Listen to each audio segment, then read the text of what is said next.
Hello friends, welcome to Nila's moral stories. வாங்க என்னது story பார்க்கலாம். ஒரு ஊரில் 2 வியாபாரி இருந்தாங்களா. 2 வியாபாரியுமே ஒரு ட்ரெயினில் போய் ஆரஞ்சு விற்பாங்களாம். 2 பேருமே ஒரே மாதிரி தான் வியாபாரம் பண்ணுவாங்களாம். எல்லாமே ஒரே வியாபாரம் தான் பண்ணுவாங்களாம், ஒரே மாதிரி தான் பண்ணுவாங்களாம். ஆனால் முதல் வியாபாரி ஒரு நாளுக்கு 1000 ரூபா அந்த மாதிரி சம்பாதிப்பாராம்.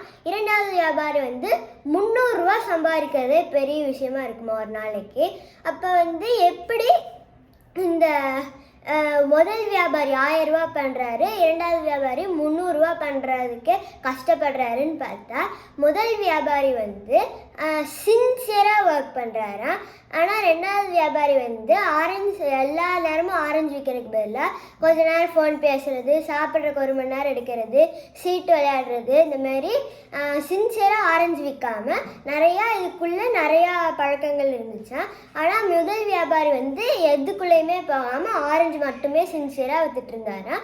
அதனால தான் முதல் வியாபாரி 1000 ரூபாயும் 2வது வியாபாரி 300 ரூபா சம்பாதிக்கிறதுக்கே கஷ்டப்பட்டு இருந்தாராம். So moral of the story என்னென்னா, நம்ம ஒரு வேலையை எத்தனை நேரம் பண்ணுறதுங்கிறது முக்கியம் கிடையாது, நம்ம எவ்வளோ சின்சியராக பண்ணுறோங்கிறது தான் ரொம்ப முக்கியம். தேங்க்யூ.